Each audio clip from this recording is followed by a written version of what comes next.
Magandang hapon mga kapatid. Karamihan po ng mga dumadalo sa hapon, nandun kaninang umaga. So, hindi natin sila makakasama ngayong hapon sa ating paglilingkod sa Panginoon. So, ating pag-aaralan sa hapon ito ay tungkol sa kung paano po ang ating Panginoon ay anak ng Diyos. The Sonship of Christ. Marami mga sa ngayon ang naniniwala sa Biblia, hindi sila naniniwala na ang ating Panginoon ay Diyos. So, makikita na sa ating pag-aaral sa hapon ito, patutunayan ng Biblia na ang pagiging anak ng ating Panginoon ay nagpapatunay sa kapantay ng kanyang Ama bilang isang Diyos. Makikita natin na kailangan nating paniwalaan na ang ating Panginoon ay anak ng Diyos. Alala po natin yung eunuch. Kailangan niyang sabihin at ipakilala sa kanyang bibig na siya anak ng Diyos. Kailangan po.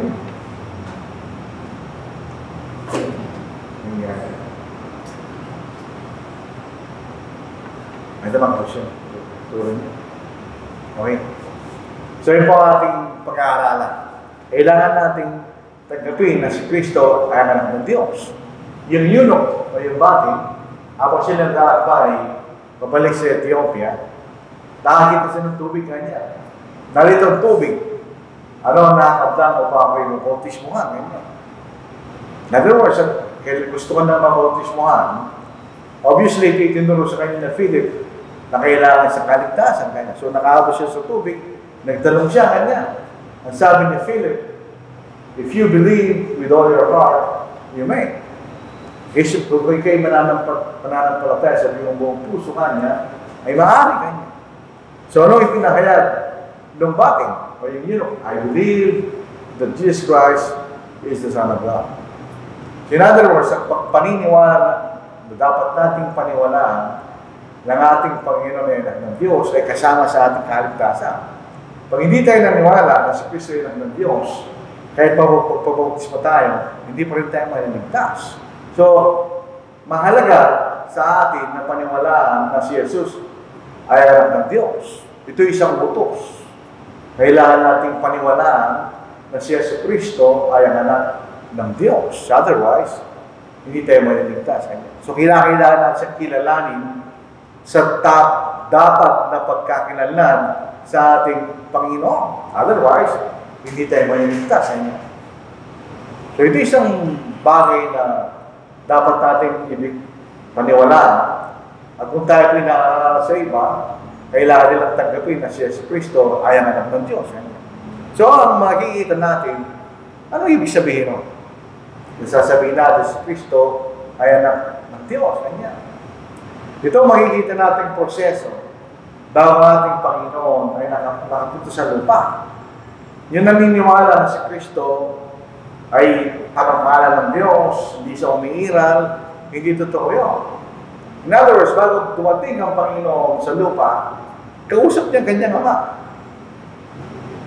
Isahin natin. Therefore, when He came into the world, He said, sacrifice and offering you did not desire. Babalik tayo sa Old Testament, malalaman natin kung bakit ayaw na ng Diyos yung mga ahin na ino-offer ng mga taga-Israel. Dahil ang ilang pag-aahin ay panlawas lang, kanya.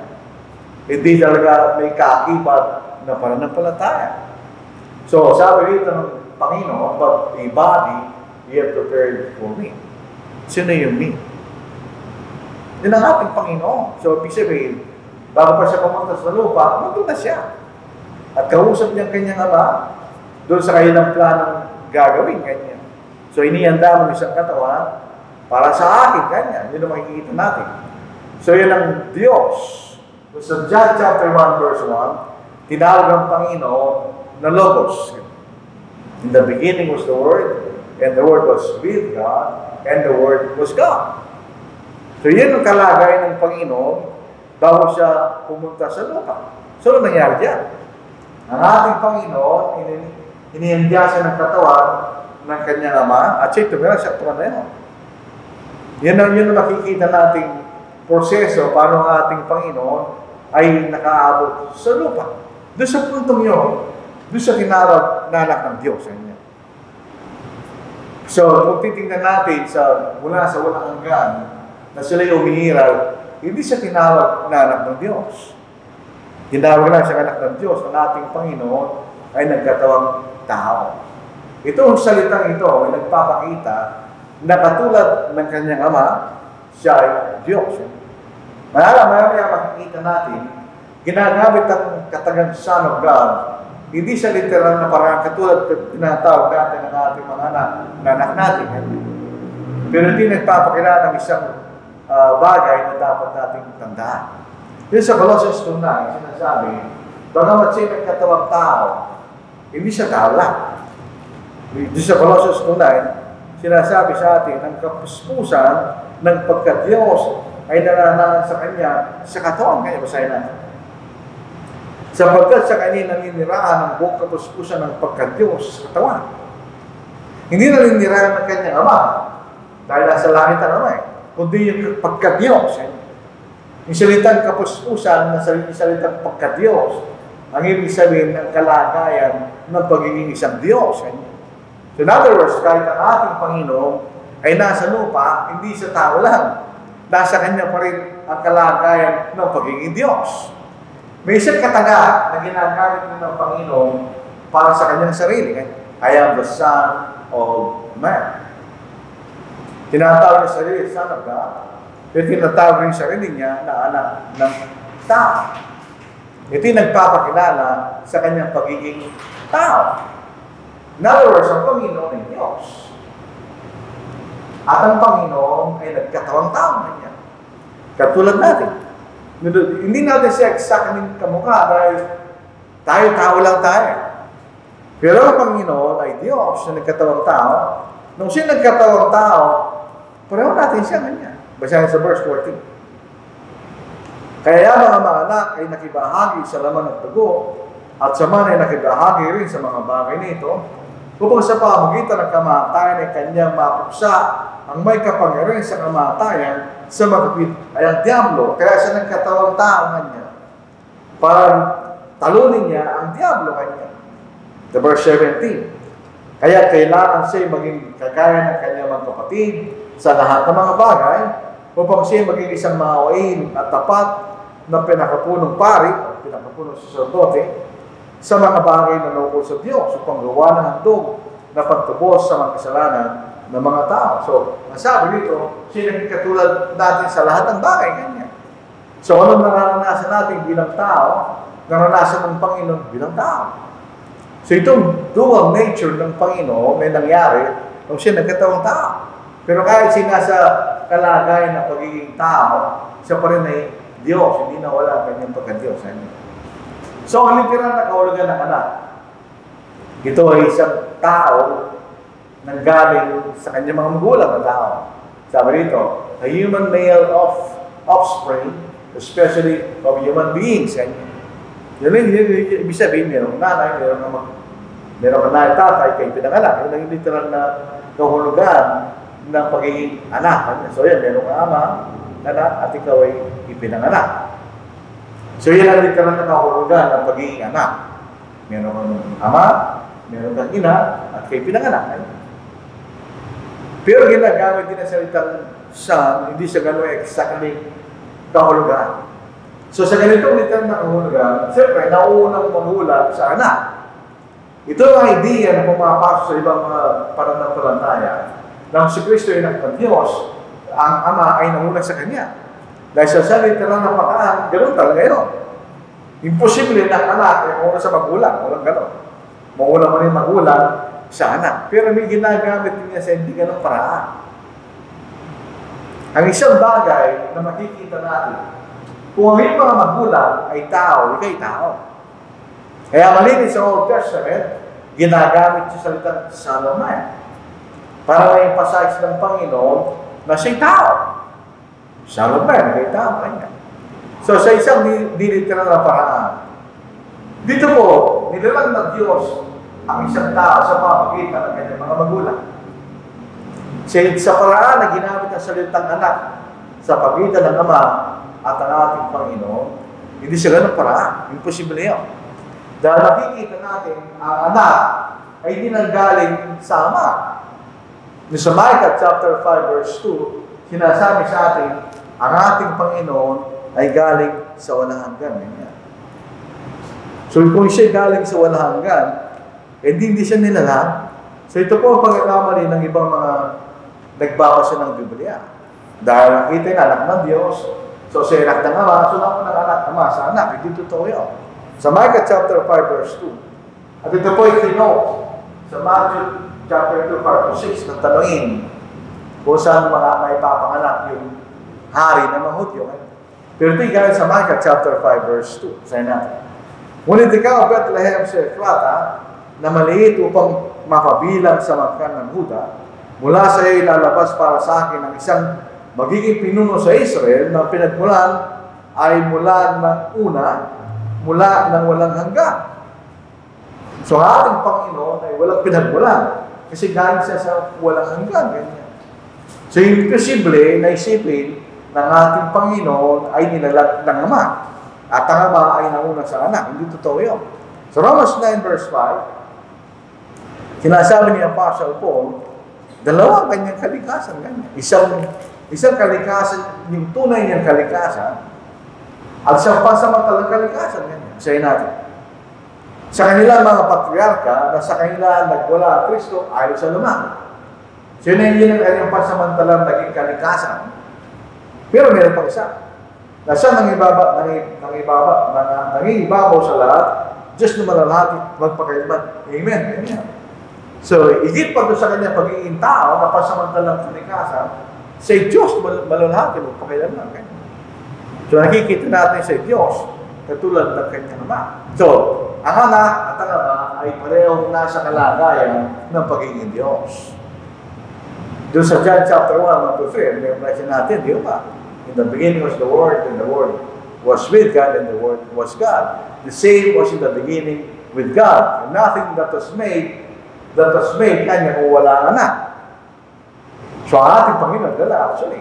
Binasa na natin Colossians 2:9. Dahil itong siya nagkatawang tao, nandun pa rin siya sa kapuspusan ng kalagayan ng pagiging Diyos. At siya'y pagtali sa kanyang Ama. Dito po ang confusion ng iba. Hindi nila ma-differentiate yung gawain sa kalikasan. Kung i-apply po natin to sa ating bansa, meron tayong presidente, siya'y higit sa atin sa kanyang gawain. Pero pag pinag-uusapan ng pagiging tao, kamukha na lang si tao. Wala siyang pagkakaiba sa atin. Hindi nila makita yung pagkakaiba sa ganung layunin. Dito po sa Pilipos, chapter 2, verse 6. Maniwala rito, siya'y kapantay ng Ama, pero hindi niya ginamit na dahilan. Pwede sabihin ng Panginoon sa kanyang Ama, bakit mo inutusan? Pero naman tayo Hindi niya ginawa yan. Basahin natin. Na siya bagamat nasa niya ng Diyos, ay hindi niya itinuloy ng isang bagay na dapat panghawakan ang pagiging kapantay ng Diyos. In other words, hindi niya ginawang dahilan para hindi siya sumunod. Yun ang sinasabi ni Pablo. So sila ba'y pantay sa pagiging Diyos? Oo. Pero nagpakababa ng Panginoon at nagdadalawang tao, siyempre sasabihin ng Panginoon habang siya nasa ganung kalagayan, ang amoy dakila kaysa sa akin kanya. Sapagkat ang amoy nanatili sa buong pagiging Diyos, hindi siya nagbago, ang ating Panginoon nagpangbaba kanya. Dito sa John chapter 10, dito sa pagkakataon nito, pinakilala ng Panginoon ang kanyang sarili at siya'y babatuhin ng mga Hudyo. Galit-galit ang mga Hudyo. Sabihin niya, ako anak ng Diyos. Ako at ang Ama iisa kanya. Hindi naman ibig sabihin siya rin ang Ama. Kundi ibig sabihin, ako at ang Ama ay pantay. Ibig sabihin, no? Kami magkaisa. Sayin natin.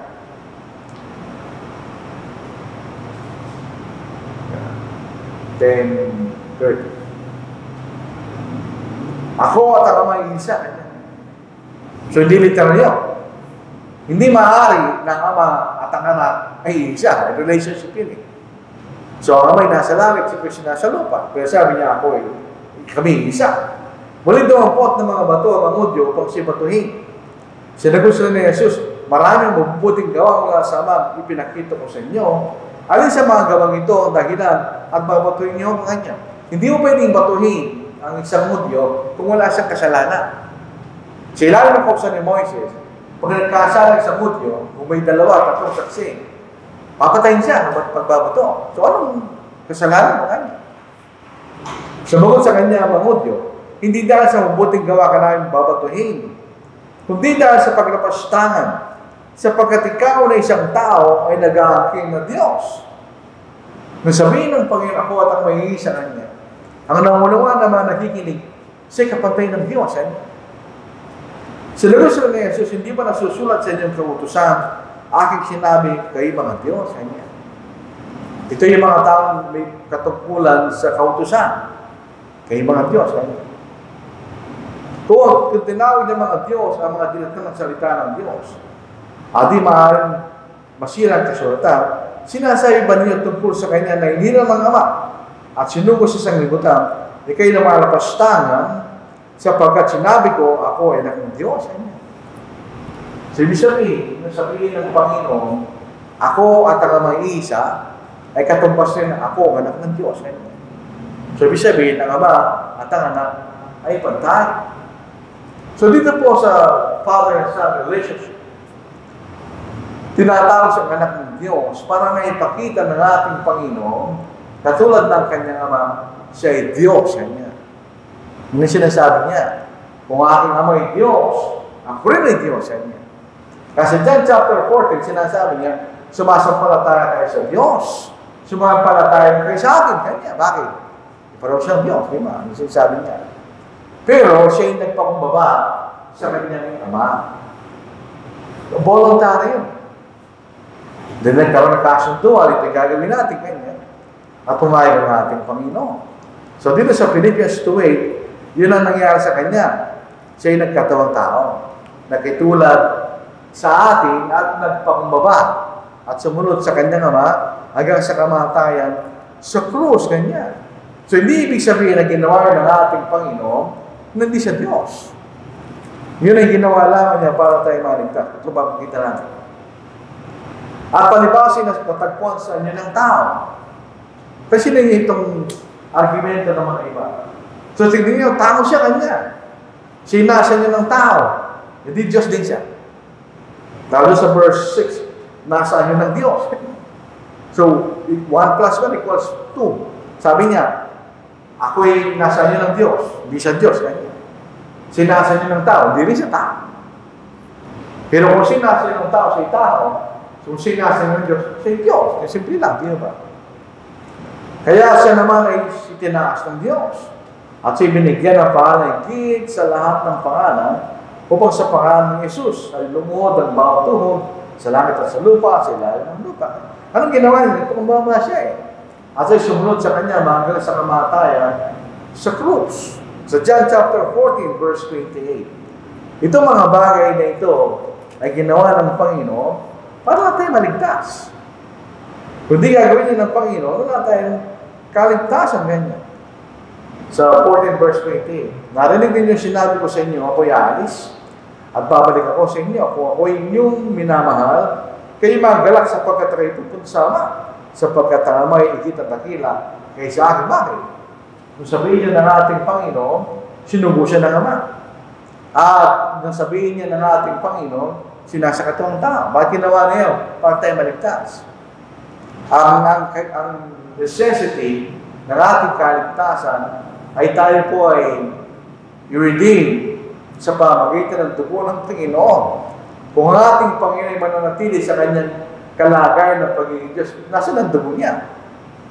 So, kinakailangan sa maging tao upang tayo tubusin sa pamagitan ng kanyang dugo. Kaya nangyari yun. Pero hindi ibig sabihin ng ating Panginoon ay di Diyos. Tingnan nyo. Kumplito na natin. Ang pagkapanganak ng Panginoon na iba. Wala siyang tatay na tao. Meron siyang nanay, si Virgin Mary. Pero wala siyang tatay. Dito sa Isaiah chapter 7, verse 14, dahil si Maria, ito pa may kaugnayan sa pag-aasawa po. Yung pag-aasawa, hindi pwede mag-usap sa Diyos. Si Maria at si Joseph, hindi pa sila actually mag-asawa. Yan ang tinatawag betrothed, ganyan. Pero sa utos ni Moises, legally, kayo mag-asawa. Kaya lang, di ba pwedeng magsiping. Kailangan kayong magpakasal. Isaiah 7:14. Kaya ang Panginoon mismo, magbibigay siya ng isang tanda, narito isang birhen ang maglilihi at mahanap ng isang lalaki at kanyang tatawagin ng kanyang pangalan na Emmanuel. Ngayon isang tanda na isang birhen, wala pa nakilala mong lalaki. Nang magbuntis si Maria, ala siya nakilala mong lalaki. Dalaga siya. Hindi pa siya sinipingan ni Jose. Bawal yun. Pagka ito'y betroth o betrothal, kayo illegally mag-asawa, pwede pa kayo magsiping. Kailangan lumampas muna yung kayo magpakasal. Bago makuha ng lalaki, babae, at sila yung mabuhay bilang mag-asawa. Kanya. So dito sa 9:6, sapagkat sa atin ipapanak ang isang bata, sa atin ay binigay ang isang anak na lalaki, na ang pamamahala ay nakaatang sa kanyang balikat, at ang kanyang pangalan ay tatawagin kamangamangang tagapayo, makapangalan ng Diyos, walang hanggang Ama, Prinsipe ng kapayapaan. Kaya yun ang sinasabi sa Isaiah. At ito natupad sa Mateo chapter 1:18-25. Sabi, kung ating babasahin mga talata yun, ang Espiritu Santo ang naging instrumento para maipaglihi ang ating Panginoon. Kanya ginawa, hindi natin alam. It's a miracle. Alasa kilalang lalaki, pero siya nabuntis. Kung gagawin niyo ngayon yan, hindi ka mabubuntis. Kailangan mo ng lalaki o kayo babae. Kasi pagkakataon ngayon, ito'y miraculous. Wala siyang anak, amang tao. Makikita natin, ito'y nagpapakita sa kanya na siya'y anak ng Diyos. Makikita rin natin ang pinatunayan ngayon nung siya'y gawa ng mga miracles. Ito yung mga bagay na hindi pwedeng gawin ng isang ordinaryong tao. Kung babasahin natin dito mga talata na banggit, yun na makikita natin. Sa Acts chapter 2, verse 22, pinatunayan na siya lalaki sa lugo ng Diyos, kanya. Sa pamagitan ng mga tanda na kanyang ginawa. Ano papunta yung tandang yun? Science. Ito yung papunta sa katotohanan na siya ng Diyos. Meron din pagpapatotoo ang kanyang mga lagan. Ito sa Mateo chapter 16. Ito si Apostle Peter, nang sa tanungin ng Panginoon, kayo anya, anong pagkakilala niya sa akin?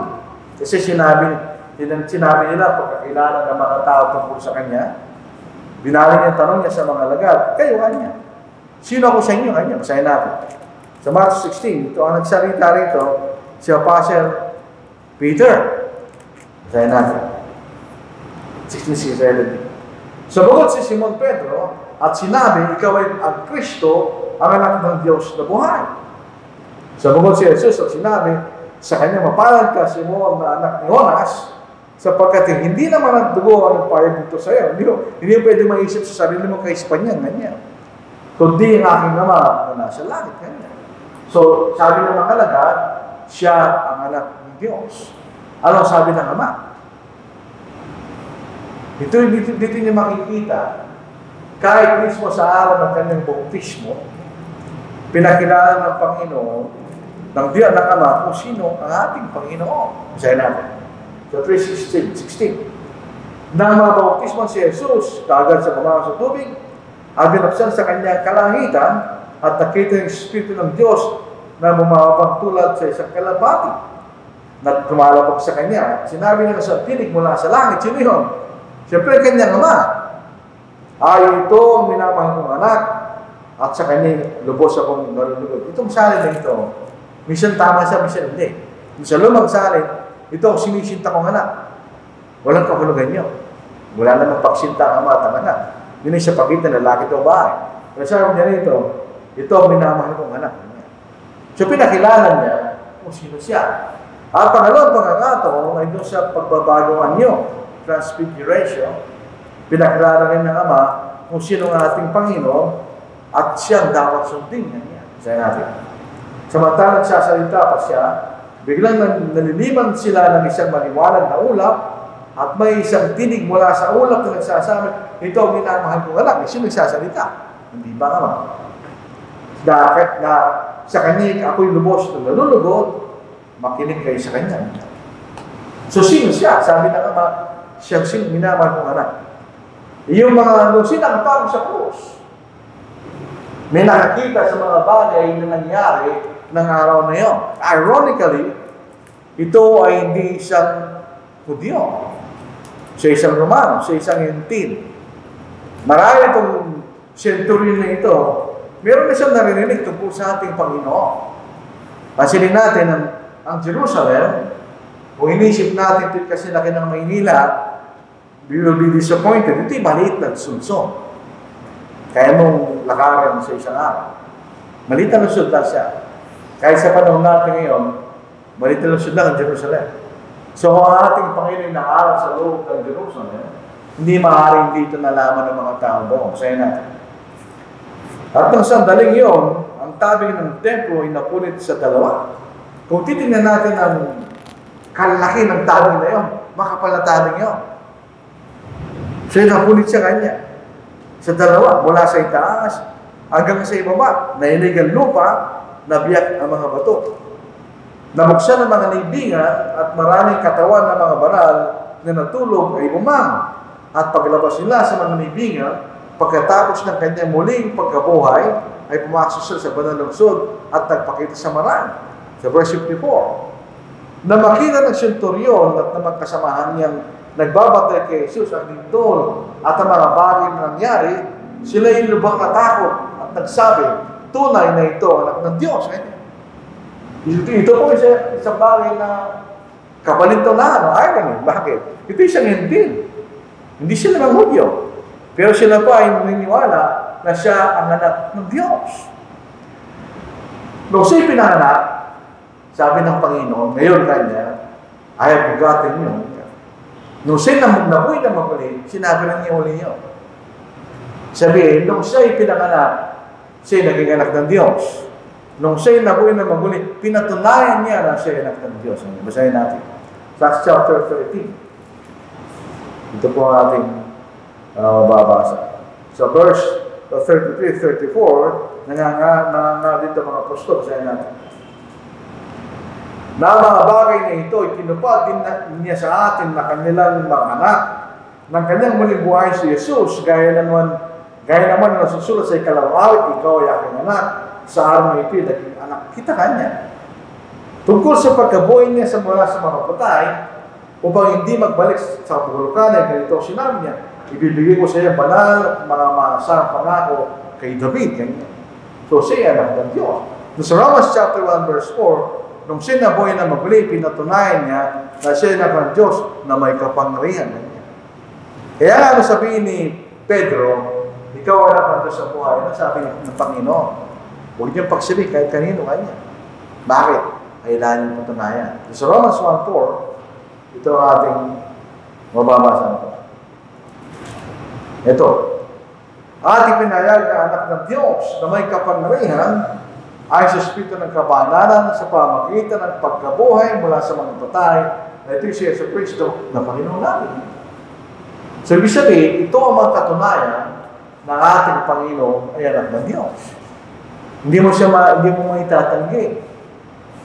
Tingnan niya, may patuto ang mga alagaan, may patuto ang pangangama, may mga ginawa sa mga tanda, at siya na ipanganak sa isang na ibang paraan, miraculously, at mayroong mga bagay na nangyari kung siya nakatago sa krus, at ang kanyang pagkabuhay na magulingan. So ito mga bagay, ito nagpapatunay sa atin, siya nga ang anak ng Diyos na buhay, sabi ni Pedro. Anong pakalagahan? Kung siya anak ng Diyos. Pero kahalagaan ng pagiging anak ng Diyos ng ating Panginoon. Sa Old Testament, sa Hebrews chapter 10 verse 3, sila nag-aayon taon-taon para sa kanilang kasalanan. Sabi rito, but in those sacrifices, there is a reminder of sins every year. Dararagdagan na, nilistakan na kanilang kasalanan. For it is impossible that the blood of bulls and goats could take away sins. So ito'y parang nagpapakita lang ang Panginoon Diyos ng isang katotohanan na ang dugo lamang ang maaaring maglinis sa ating mga kasalanan. Pero hindi maaaring dugo ng hayop kanya ang mag-aalis sa ating mga kasalanan. Anong klaseng dugo? Yan dugo ng ating Panginoon. So dito sa Old Testament, tinuro ng Diyos na ang paglilinis sa mga kasalanan ay sa pamamagitan ng pagkabuhos ng dugo kanya. Pero sinabi rin ng Diyos, hindi sa mga hayop kanya. Dahil hindi maaaring magpatawad ng kasalanan ang mga hayop, dugo ng mga hayop. Ang dugo lamang ng anak ng Diyos ang maaaring magalis ng mga kasalanan niya. So tingnan nyo, ito'y anino ng ating Panginoon. Pag sila'y nag-aahin ng mga hayop, papatayin nila yun. So ang ating Panginoon kailangan sa mamatay para mapatawad ang ating mga kasalanan. Ito sa Matthew 26 verse 28, yung pinaka-kauna-unang Lord's Supper na ginawa. Ano yung significance ng kanyang dugo? Ginawa natin kanina, di ba? Sa verse 28. Sapagkat ito ang dugo ng bagong tipan, na nabubuhos para sa kapagpapatawad ng kasalanan ng marami kanya. So kailangan tumulong dugo niya para mapatawad ang ating mga kasalanan. Paano yung mga tao na buhay sa Old Testament na naging tapat sa Diyos para sila maniligtas sa pamagitan rin ng ating Panginoon? So sa Hebrews chapter 9, sayin po natin, 13 to 15, itong ating mababasa. Ito po. Sapagkat kung ang dugo ng mga kambing at mga toro at abo na dumalagang baka na winiwisik sa mga natugisan ay makapagpapadala sa Kristo ng lamang, gano'n pa kaya ang dugo ng Kristo na sa pamagitan ng walang Espiritu ay nihandog ang kanyang sarili na walang tugi sa Diyos at maglilinis ng ating budhi mula sa gawang patay upang maglingkod sa Diyos sa buhay. Kaya sa tagapamagitan ng isang bagong tipan, ganyan. Upang ang tinawag ay tumanggap ng pangako na pamanang buhay na wala. Sino yung tinawag? Ng Ebanghelyo. Yaman naganap ang isang kamatay tumutubos sa kanya mula sa mga pagsasarang sila ng unang tipan. Ganyan. So yung mga tao nagtsaga ng maging tapat sa Old Testament at sila ay taon-taon ginagawa nila yun na meron silang pananampalataya, pinatawag sila ng Diyos sa pamamagitan ng ating Panginoon. Dahil siya lamang ang maaaring magalis ng kasalanan ng marami. Sa John, nung dumating ang Panginoon, sabi niya, "Behold the Lamb of God who takes away the sins of the world." Ito yung bumabalik sa Old Testament sa Passover. Siya ang ating Passover, siya ang ating inihain na tupa ng Diyos para magpaalis sa ating mga kasalanan. So, hindi nagkataon-tao ang Panginoon, edi wala tayong kaligtasan. Siya ang ating dakilang sacerdote, at the same time, siya rin yung hain. Sapagkat ang ibig sabihin ng priest, one will sacrifice. Siya nag-aahin ng aahin para sa tao. Pero siya natin, dakilang sacerdote, ang sarili rin niya, sakdal na aahin. He is the perfect sacrifice. Bakit? Dahil ito lamang niya maaaring magpatawad sa ating mga kasalanan. So, yun ang significance. Bakit ginawa niya na yun? Otherwise, wala tayong kaligtasan. Dito sa balik tayo sa Matthew. Simon Peter answered and said, "You are the Christ, the Son of the living God." Jesus answered and said to him, "Blessed are you, Simon Bar-Jonah." Nag-ibig sabihin ng bar ay son. Yung Jonah, yun ang John. "For flesh and blood has not revealed this to you, but my Father who is in heaven. And I also say to you that you are Peter, and on this rock I will build my church, and the gates of Hades shall not prevail against it." So, ang iglesia ng Panginoon, sino ang tao, hindi maaaring magtatag ng iglesia, hindi pwede. Walang buhay na walang ganun sa mga iglesia niyo. Sino lamang ang may karapatan na magtatag ng iglesia. Ano yung pundasyon ng iglesia? Si Kristo bilang anak ng Diyos. So yung bato, hindi ibig sabihin si Kristo, hindi. Yung kanyang confession ni Pedro na siyang anak ng Diyos. Dahil siyang anak ng Diyos, kanya siya lamang kapangyarihan at may karapatan na magtatag ng kanyang iglesia. Bakit? Siya anak ng Diyos. Makikita natin ang kanyang tugo ang bumili sa iglesia kanya. So, paano bibilihin ng sinumang tao ang iglesia? Ang anak ng Diyos lamang ang maaaring gumawa ng kanya. Siya lamang may kapangyarihan at karapatan na itayo niya ang kanyang iglesia kanya. Yun ay nakasalalay sa katatawanan, siya anak ng Diyos na buhay. Makikita rin natin ang iglesia sa rin ng kaharian. Sa Colossus 1:13, sinasabi sa atin, at inilipat tayo mula sa kapangyarihan ng kasalanan patungo sa patungo sa kaharian ng anak ng kanyang pag-ibig. So kaya siya'y hari. Ang ibig sabihin ng Son of God, siya'y hari. Meron siyang kaharian na pinamamahalan. Kaya nga po yung mga premillennialists yung nagsasabi, hindi pa naitatag ng Panginoon ang kanyang kaharian, hindi siya nagsasabi ng totoo. Anong klaseng ang ating Panginoon na pumunta sa lupa upang itatag ang kanyang kaharian, tapos yung nagawa. Hindi totoo yun. Naitatag niya ang kanyang iglesia, siya rin ang kanyang kaharian. So, siya isang hari. Siya ilang ng Diyos, siya po isang hari. So, tignan ninyo ang mga laraway ito. Bumalik natin.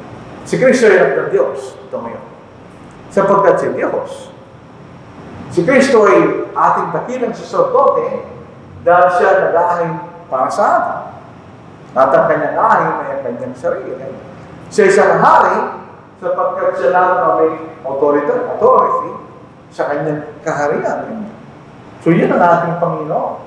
Kaya nga po sila, babasahin natin sa Old Testament, siya larawan ng hari sa Salem. Si Melchizedek, ganyan. Pero hindi si Melchizedek, hindi natin alam yun. Pero para si Melchizedek, ang ating Panginoon, siya isang sacerdote, sa at the same time, siya isang hari, at siya lang ng Diyos, ganyan. Siya Diyos katulad ng kanyang Ama, nakita natin. So, ano maling kaisipan? Iniisip natin yung mga maling kaisipan ng mga modernong iglesia ay galing sa kanila, hindi totoo yun. Yung mga saksi ni Jehovah, naniniwala sila na si Kristo ay nilalang ng Ama. Hindi galing sa kanila yun. Noong AD 250, hanggang 356, nabuhay ang tao na pangalan si Arius. Kanya. Anong sabi niya? There was a time when the Son was not. May panahon kayo, wala anak kanya. It didn't exist. So in other words, supposedly, the Father created him. Sino meron ganong klaseng kaisipan? Ang mga saksi ni Jehovah. Naniniwala sila sa Kristo, hindi nila ng Ama. Ito ba'y galing sa quotation na niya. They teach that Jesus was created by God just prior to creation. Ibig sabihin, nung maglalaro ng Diyos, bago niya nalangan lahat ng mga bagay, ang unang nilalang ay ang ating Panginoon. Dito sa Colossians chapter 1, 16, 17, ito yung tamang salin. Pero pag tinignan yung salin nila, iba. Meron silang dinagdag na salita para ma-justify nila si Kristo ay nilalang ng Diyos. Sasayin natin. Dito sa tamang salin, sapagkat sa pamagitan niya, ang ating Panginoon, nilalalahat ang mga bagay sa langit at sa lupa. Ang mga bagay na nakikita at ang mga bagay na hindi nakikita, maging ang mga trono, mga pagkapanginoon, maging mga pinuno, mga may kapangyarihan, lahat ang mga bagay ay nilalang sa pamagitan niya at para sa Kanya. Sa mismo ay una sa lahat ng mga bagay at lahat ng mga bagay na ay nahawakan sama-sama sa Kanya. Yun ang tama. Yung mga saksi ni Jehovah, sa kailang salin, dinagdagan nila yung other. Sa pamagitan niya, ang ibang mga bagay nilalang niya, Kanya. Wala naman yun sa original na salita. So, hindi na tinuturing si Jesus na kapantay ng Diyos, kundi isang mas mababang Diyos. Sapagkat siya nilalang lamang ng Diyos. Ang katotohanan ng ating Panginoon ay hindi umiral bilang tao, yun kung siya namatay. Si tatlong araw nasa libingan. Pero otherwise, ang Panginoon, tulad na basa natin, ay umiiral mula pa sa walang hanggan. So yun ay paniniwala ng saksi. Tingnan ninyo. Ito ginagamit nilang salita. Dito po sa King James Version, "Ye are my witnesses, saith the Lord, and my servant whom I have chosen, that ye may know and believe me, and understand that I am He. Before me there was no God formed, neither shall there be after me." Ang sabi dito ng Diyos mismo, walang Diyos bago sa akin, at walang Diyos pagkatapos ko niya. So dahil sa Diyos ay palagi na umiira. Dito sa New World Translation, ganun din ang salin nila eh. Yung New World Translation, ito yung salin ng mga Jehovah's Witnesses. "You are my witnesses, declares Jehovah. Yes, my servant whom I have chosen, so that you may know and have faith in me, and understand that I am the same one. Before me, no God was formed, and after me, there's been none." Doon sa American Standard Version, ganun din. Pero nasabi nila, nasabi ng mga saksi, nilalang ng Diyos ang ating Panginoon. So kung isipin natin, si Kristo nilalang ng Diyos, si Kristo yung tawag ng Diyos. So anong conclusion no? Mayroong Diyos na nalalang pagkatapos ng Diyos. So binalabanan nila kayo ng paniniwala. Kaya sabi sa Biblia nila, sabi niya, "And after me, there's been none. Before me, no God was formed, and after me, there's been none." So bakit si Kristo tinatawag na Diyos? So may Diyos, nila, katapos ng Diyos, di ba? So mali po kayo na kaisipan itong mga saksi na nilalang ng ating Panginoon. Ginan natin ang mga sabi. Pagkumpara natin. He is the image of the invisible God, the firstborn from all creation, because by means of Him, tingnan niyo salita, all other things were created in the heavens and on the earth. The things visible, things invisible, whether they are thrones or lordships or governments or authorities, all other things have been created through Him and for Him. Yun ang sabi nila. Actually, nakuha ito sa kanila. Pero tingnan niyo yung American Standard Version, wala yung other. Who is the image of the invisible God, the firstborn of all creation. For in Him were all things created, in the heavens and upon the earth, things visible and things invisible, whether thrones or dominions or principalities or powers, all things have been created through Him and unto Him. And it is before all things, and in Him all things consist. Bakit nauna sa salat ng mga bagay? Sapagkat sila wala. May pagkakaibang salin, di ba? Dito sa salin ng mga saksi, obviously, it is aimed to the sea. Para ma-justify lang nila na nilalang ng Diyos ang ating Panginoon, at pagkatapos malalang ng Diyos ang ating Panginoon, nilalang niya ibang mga bagay. Dinagdag lang nila yun. Siyempre, pag binabasa mo ang alaman, yun ang pababasa sa iyo. Nabasa na totoo, nilalang lang siya ng Diyos. Pero sa may ibang salin, na hindi, na neutral, na binubuo na iba-ibang mga tao na iba-ibang paniniwala, at ang kailang saligan lamang ay yung talagang manuscripts. Wala sila itang other, hindi natin makikita yun. Nilagdag lang ng mga saksi ng mga Yehova para paniwalaan. So, tingnan ninyo. Bumalik tayo dito sa Colossians. The image of the vision, etc. Nasabi dito, He is the firstborn of all creation. Naalala mo ito sa Northern Hills dati. Pumasok yung access kung napasok namin. Ito yung pinag-uusapan namin, firstborn. Siyempre, ang kahulugan niyan, literal meaning ay yung pinakatanda. So, kung siya pinakamatanda sa mga nilalang, so siya lang nilalang. So, yun ang definition na ginagamit ng mga saksi. Pero hindi totoo yung bakit kanya. No, sa Exodus chapter 4, verse 22, si Israel kanya, basta Israel, you must say to Pharaoh, ito yung sabi nila, this is what Jehovah says, Israel is my son, my firstborn. Kung gagamitin natin yung literal na kahulugan ng firstborn, ang Israel ba ang pinakaunang bansa? Hindi naman. ang bansang Israel pinalak sa Egypt. So, nauna pag Egypt sa Israel. Bakit tinawag ng Diyos ang Israel na kanyang panganay kanya? Siya pinanganak sa Egypt sa Egypto. Bakit sila pumasok ng Egypto, 70 lang sila, hindi sila bansa. Nung sunod ba sila nililin na. So, mas nauna ng Egypto kaysa sa Israel para sa naging panganay. So, ibig sabihin, ang salitang panganay ay may ibang kahulugan. Maliban pa doon sa ikaw pinakaunang, pinakaunang panganay.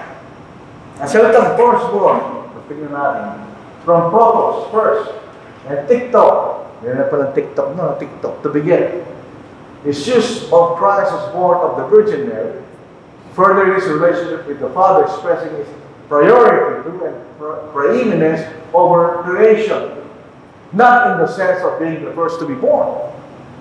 It is used occasionally of superiority of position in the Old Testament. Sa Old Testament, pag ikay panganay, dalawang beses ang mamanayan mo sa iyong ama. Pag kayong panganay, ikaw magmamana sa pamilya na iyong ama. Kaya tandaan natin si Esau at si Jacob, di ba? Pinagbili ni Esau ang pagkapanganay niya kay Jacob. Hindi mo niya pwedeng pagbili na muna siya pinanganak, kundi karapatan bilang panganay kanya. So, ibig sabihin ng firstborn ay pagkakaroon ng preeminence. Pagkamataas kanya, pagkamataas. Bakit mataas ang Israel sa lahat ng mga bansa? Basahin natin. Gamitin natin ang Biblia. You must say to Pharaoh, his son, my firstborn. Bakit sa firstborn? Dahil Israel ay pangalan ng Ama ng Diyos dahil siya'y mataas sa lahat ng mga bansa sa paningin ng Diyos. Kaya siya ang pangalan, he has the preeminence sa lahat ng mga bansa. In Exodus chapter 19, verse 5, now therefore, if you will indeed obey my voice and keep my covenant, then you shall be a special treasure to me above all people. All the earth is mine. And you shall be to me a kingdom of priests and a holy nation. These are the words which you shall speak to the children of Israel. As far as God is concerned, ang Israel mataas sa mga bansa niya. Kaya tinawag niya ang aking panganay. Hindi siya kahulugan na siyang unang bansa, may pinanganak. Siya pinanganak si Egypto. Hindi siya naging bansa. Kaya natakot sa mga Egyptian dahil mas namadami pa ang mga Israelita kaysa sa mga Egyptian. Baka kaya kung meron tayo naging kaaway, kakapi siya sa ating kaaway, kaya tayo malamang. So, pasilin niya siya itang firstborn, yun na nakikita natin. So, dito po sa sinasabing firstborn overall creation, hindi ibig sabihin na siya nilalang ng Diyos o siya munang nilalang. Kundi siya may pagkamataas, meron siyang superiority sa mga nilalang. Bakit? Unang-una siyang lumalang. Di ba siyang lumalang? So kung kayo lumalang, siyempre, meron kang pagkamataas sa mga bagay na ginawa. Pangalawa, ito yung ginawa para sa Kanya. So, ibig sabihin, siya nauna sa lahat ng mga bagay. Kaya mas mataas siya sa mga nilalang. Kailan naman nangyari ng lumala ay mas mababa sa kanyang nilalang. Hindi mo itiyaw. So yun yung isa makikita natin, firstborn. So hindi siya nilalang. Bakit? Mula pa nung simula, kasama na siya ng Diyos. This of John chapter 1 verse 1, in the beginning was the Word, and the Word was with God. Kung siya pa simula na kasama na siya ng Ama. So Romans 9:5, sinasabi, is the eternally blessed God. Eternally. So mula hanggang. Ibinasa natin kanina sa Micah chapter 5 verse 2, is from old, from everlasting kanya. At ito ang mahalaga. Siya tinawag ng Diyos, ng Ama, na Diyos. Siya may nung argument, bakit niya natawag ng Panginoon ang Ama na Diyos? Bakit tinawag ng Ama na Diyos ang kanyang anak? So, tinatawag ng Diyos ng anak ang kanyang Ama sapagkat ang Ama ay Diyos. Tinatawag ng Diyos ng Ama ang kanyang anak sapagkat ang anak ay Diyos. Basahin natin. Ngunit ito po naman sa anak ay sinabi niya, ang iyong trono o Diyos, ganyan. Tinawag ng Diyos ang kanyang anak. At ay magpakailanman ang siyetro ng kapilan at ang siyang siyetro ng inyong kaharian. So, paano? Saan natin mababasa yung talata na dinalang ng Diyos ang ating Panginoon? Walang talatang gano'n kahit anong gawin natin, kapatid. Sapagkat wala. Ito pa makikita natin. Paano nalalangin ni Kristo ang sarili niya sa pamagitan ng sarili niya? Tingnan niyo ba siya? For by Him, all things were created. Paano niya nalalangin ang sarili niya sa pamagitan ng sarili niya? Hindi pwede yun. Nauna siya sa kanya mga nilalang. Ito ang dahilan bakit yung salin ng mga saksi dinagdag din ay salitang other. Para ma-justify niya lang ilang maling itinuturo na doktrina tungkol sa ating Panginoon. Ito ba yung argument nila? Hindi siya Diyos, katulad ng Ama, kasi siya mighty God lang. Ang Ama ay Almighty God. Sa unang tingin, parang tama. Pero dito ang pangangailangan ng pag-aaral. Basahin natin. In that day, those remaining of Israel and the survivors of the house of Jacob will no longer support themselves as the one who struck them, but they will support themselves on Jehovah, the Holy One of Israel, with faithfulness. Only a remnant will return, the remnant of Jacob, to the mighty God. So ito isang talata, galing ito sa kanila, na tinatawag na mighty God ng Diyos. So base sa kailang argument, ibig sabihin, ang Diyos hindi siya Almighty. Kasi tinawag siyang Almighty God. Dito sa Jeremiah chapter 32 verse 18, who showeth loving kindness unto thousands, and recompenseth the iniquity of the fathers into the bosom of their children after death. The mighty God, Jehovah of hosts, is His name. So may pagkakataon ng Diyos ay tinatawag na mighty God. Hindi Almighty God palagi. So hindi pa rin sila tatama doon sa kailang argument. Itong American Standard Version, yung nasirang kapatid na Armin, meron siyang 1936 na edition ng American Standard Version nasa kabila yan. Ito yung pinablish ng mga saksi ni Jehovah. Bago sila nagsalin ng newer translation, yung na ginagamit nila. Dahil sa Old Testament, ang ginamit na pangalan sa Waris Days ay Jehovah. So, ibig sabihin, tinatanggap nila ito dahil ginagamit ng Biblia. Pero sa mga salin na yan, tinawag ang Diyos na mighty God. So, hindi rin totoo yung ganong klaseng pagmamapin nila. So, dito naman po sa Proverbs chapter 8. Ang raw po ay si Kristo karunungan lang ng Diyos. So, siyempre, nila lang ng Diyos. Kaya lang. Kung sabi nila, sabi natin, the Lord possessed me at the beginning of His way. Sa kailang paniniwala, ang sasalita nito yung ating Panginoon. Before His works of all, I have been established from everlasting, from the beginning, before there was ever an earth. Where there were no depths, I was brought forth. Where there were no fountains abounding with water, I, wisdom is talking. Right? So ito kanyang Panginoon. Siya ang karunungan ng Diyos. Pero makikita natin, sasabi in 1 Corinthians 1:24, but unto them is our goal, both Jews and Greeks, Christ the power of God and the wisdom of God. So dito sabi na, sapagkat tinatawag si Kristo na karunungan ng Diyos kanya, sa 1 Corinthians chapter, sila ng karunungan tinutukoy doon sa Proverbs chapter 8, kanya na. Yung nasabi nila, so, kung karunungan lang siya ng Diyos, mas nauna ng Diyos kaysa sa kanyang karunungan, yung nasabi nila. Pero pasilin natin, si Kristo, hindi siya subject sa aklat ng kawikaan, kahit kailan. Ang subject ito, literally, karunungan. Hindi ang ating Panginoon. Tignan ninyo, kung si Kristo ang karunungan, pasilin natin talatang ito. Does the wisdom cry out and understanding lift up her voice? Babae ito hindi man lalaki. She takes her stand on the top of the high hill, beside the way where the paths meet.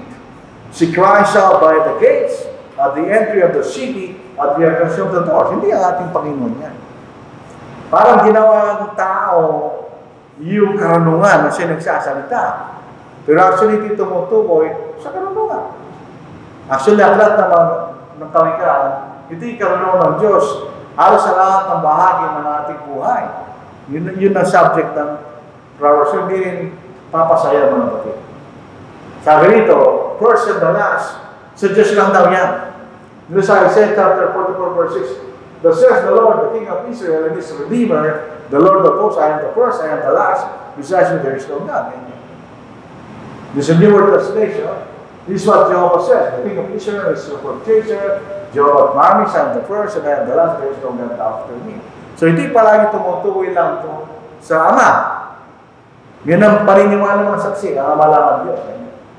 Kasi natin.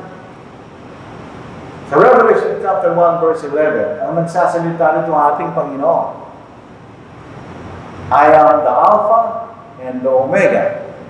Yung Alpha, yun ang first letter of the Greek alphabet. Yung Omega, yun ang last letter of the Greek alphabet. I am the first and the last. What you see, write in a book and send it to the 7 churches which are in Asia, to Ephesus, Smyrna, to Pergamos, Thyatira, etc. Yung nagsasalita ang Panginoon, I am the first and I am the last. So ito ang ating si Kristo Diyos. Yung anong bagay na applicable sa Ama, applicable sa ating Panginoon. I am the first and the last, sabi ng Diyos. Ang sabi ng Panginoon, I am the first and the last. Kung sino lang ng Diyos, hindi sasabihin nyo, I am the second and the last. Kasi I am the first and the last. Tingnan ba, sasabihin ng Panginoon, I am the second and the last. Kasi hindi na lang sila una eh. Ano kasunod ng una? Hindi pangalawa. Pero sabi niya, I am the first and I am the last. Kaya sabi ng Panginoon. So, saan nanggaling ang Panginoon? Behold, the days are coming, says the Lord, that I will raise to David a branch of righteousness. A king shall reign and prosper and execute judgment and righteousness in the earth. In his days, Judah will be saved, and Israel will dwell safely. Now, this is his name, by which we are called. He will be called the Lord our righteousness. And the American Standard Version, Jehovah our righteousness. And sino yun? Galing siya sa ni David, ganyan. Yun ang ating Panginoon, di ba? Kasi na sa Revelation chapter 3 verse 16. Siya nanggaling ang ating Panginoon ayon sa laman, siya nanggaling sa lahi ni David. In other words, na tinutukoy dito ay ang ating Panginoon. Siya nasa 2 verse 16. Po, marapit tayong isang slide na lang. I-tsaga na natin po. Sabi rito, akong si Jesus ay nagsugo ng aking anghel upang inyong mapatuto ang mga bagay nito sa mga iglesia. Ako ang ugat at supling ni David, ang maningning na tala ng umaga. Yung sinabi ng Panginoon, masigit pa. Ako ang ugat, ganyan.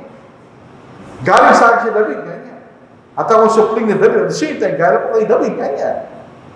Ako ugat, ako nawala kay David, ganyan. At the same time, nawala nagkataon tao, ako galing kay David, ganyan.